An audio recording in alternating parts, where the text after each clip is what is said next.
I'm going to, let's see, 1536. I'm going to play another level, and I'm going to continue talking about Autechre because Autechre is awesome. They're my favorite band now.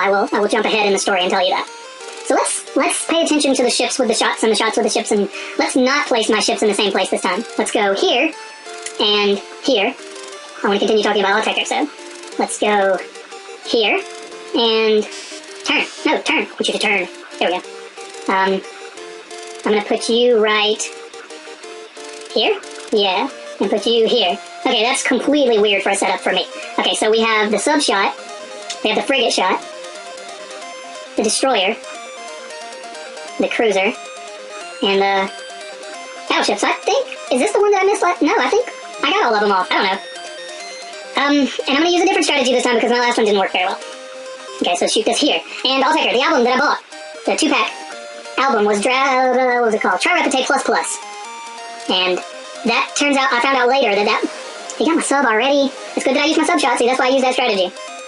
I found out later on that Repetae Plus Plus was a bonus set with the album Repetae, and also with their 2 singles that came out right before or after Repetae called Garbage and Anvil Vapre, which I could almost maintain that Garbage and Anvil Vapre on that second CD were just about as good, if not better, than the album Repetae, because the way that they do their albums, as far as I'm aware, they usually have a theme throughout their album. They have a specific idea that they're working on that they use throughout the songs, and they have a level of continuity throughout the entire album. With their singles, it seems to me like sometimes their singles get a bit more experimental, and they may or may not have a full progression or story throughout their album, necessarily, or throughout the single, but they do tend to stick to a little bit of the same idea throughout the songs, or they'll take one song or one idea and they'll tweak it 4 or 5 different times.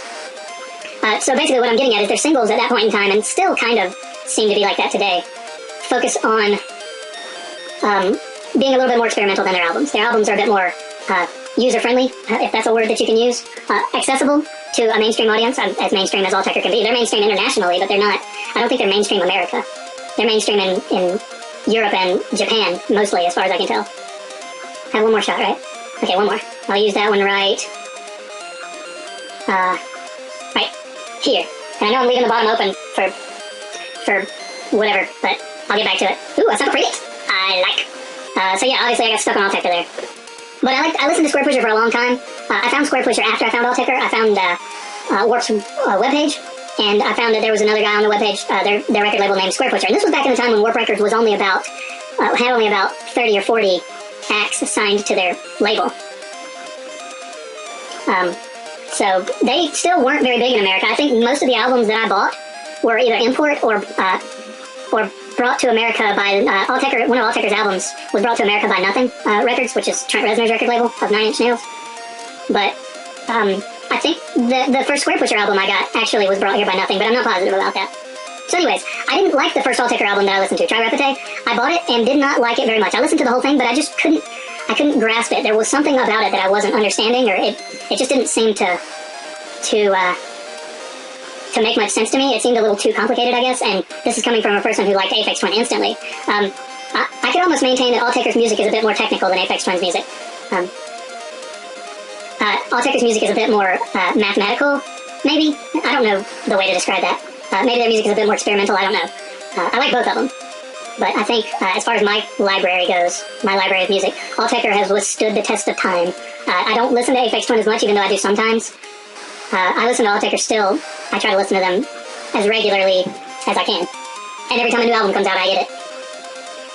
I think they're due for a new album this March, actually. I think they come out with a new album every 2 years. And their last album came out 2 years ago. March. Well, poo. So anyways, I listened to Squarepusher. I liked Squarepusher a lot, and then I made a friend on MySpace that also liked Squarepusher. He introduced me to other stuff like Venetian Snares, which is crazy drill and bass, which is similar to Squarepusher, but it focuses a little bit more on the I guess the aggressive side of that kind of music, where Squarepusher's music is a bit more experimental. And I liked Venetian Snares for a little while, but I don't listen to them as much as I used to. My favorite album by Venetian Snares was Rossz, Született, blah blah blah. I can't pronounce it, but it was a combination of drill and bass, drum and bass, experimental music, and classical piano and violin and things like that. It's a pretty interesting mashup, if you ask me. But I kept getting into the experimental stuff, and about a year later, after I bought Tri Repetae, I stuck it back into the CD player and listened to it again. I'm getting ahead of myself. I didn't listen to Venetian Snares until after I got really into Autechre. But I stuck it back in the CD player and I listened to it, and I don't know if I kind of think that Autechre's music is better suited for nighttime and for darkness. I guess it kind of limits some of your senses, and it makes you focus more on your hearing. I don't know if that's scientifically accurate. But anyways, the time may have been right, or I may have been in the right frame of mind, but I listened to it, and it was awesome. I thought it was one of the most incredible sequences of music that I had ever heard. So I went out and I tried to find more Autechre stuff. No, you know what? I think right before I listened to Tri Repetae again, I went out and I knew that there was something I was missing by Autechre. I knew that I should like them, but I didn't for some reason, so I went out and I bought the album, not an album, a single. It was called Gantz, Graf. And I listened to it, it was only 3 songs. And I think one of the songs on the album was about 13 minutes long. The single, I keep calling it an album. It was an EP. But I listened to it, and it had a DVD box with it. And I was able to watch the music video, 3 of their music videos, and one of the music videos was the Gantz Graf music video. And it was directed by Alexander Rutterford, or I can't remember how his name was pronounced. But it was the best music video I'd ever seen. And I knew once I saw that visual representation of their music, and plus Gantz Graf is an incredible song, I knew that I had hit on what I was missing, and went back to listen to Tri Repetae and loved it, and then proceeded to go out and buy as much as I could by them.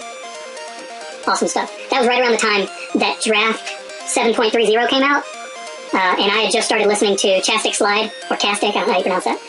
Chiastic Slide by Autechre, and loved that album instantly. Still really like that album. It's one of my top 2 or 3, probably top 3 albums by Autechre. Emphasis on album. I don't rate the singles the same as albums, because the albums have specific ideas in them, like I talked about earlier. But yeah, Gantz Graf's easily top 2 favorite singles by them.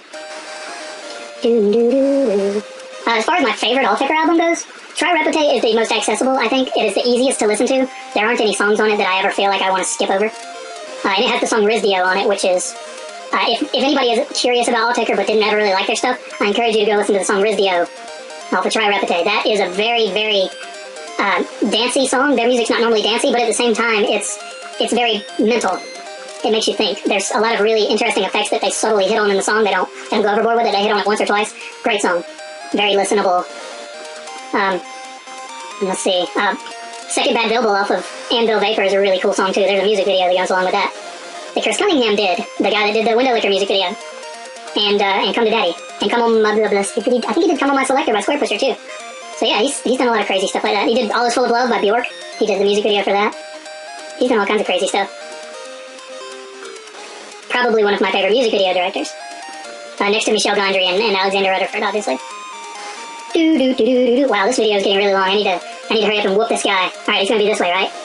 Okay, what ship is that? I need to focus on the game. Okay, I've got his 2, his 5, and his 4, so that's his 3. And then I need to find his sub, and he's trying to find my frigate. Okay, so we gotta finish this up. This video is already gonna be really, really long. So that's his destroyer, and now I have to somehow figure out a way to strategically find his whatever. This video might actually be cut into 2 parts. That's craziness. It's already almost 30 minutes long. I didn't expect these battles to take so long, but well, I started talking about awesomeness. There's a reason the word awesome and Autechre share similar letters. Yeah, that's right, I said it. Let's see, what else did I listen to in the 90s? I listened to Primus. I kind of like their weird, funky, I like Les Claypool's funky bass playing. And I liked Fantômas. I was first introduced to Fantômas by a guy who was listening to Mr. Bungle, which Mike Patton's the lead singer of also. And I said, Mr. Bungle sounds awesome, this is so cool, does this guy have any other music? He says, yeah, but he's in like 4 or 5 different bands, so you need to go check out the other bands. But I recommend checking out Fantômas. And I can't remember the name of the album, but I think it was Cirque de something, Cirque de Freak or something weird like that. It was the album that came before... It was the one that had the names of the songs were frames, and the front of the album had a bunch of pictures, like little comic pictures. I don't think it was Suspended Animation. I think that was a different album, but I could be wrong. But whatever. So I think it's kind of apparent now that I listen to very weird stuff. Weird musics. Can't really think of any other experimental stuff that I listen to right now. Oh, okay, I lost. Alright, well, everybody, this has been Darkwing playing Battleship for the Nintendo by Microprose, or Mindscape, or Milton Bradley. I don't know. Thanks for watching.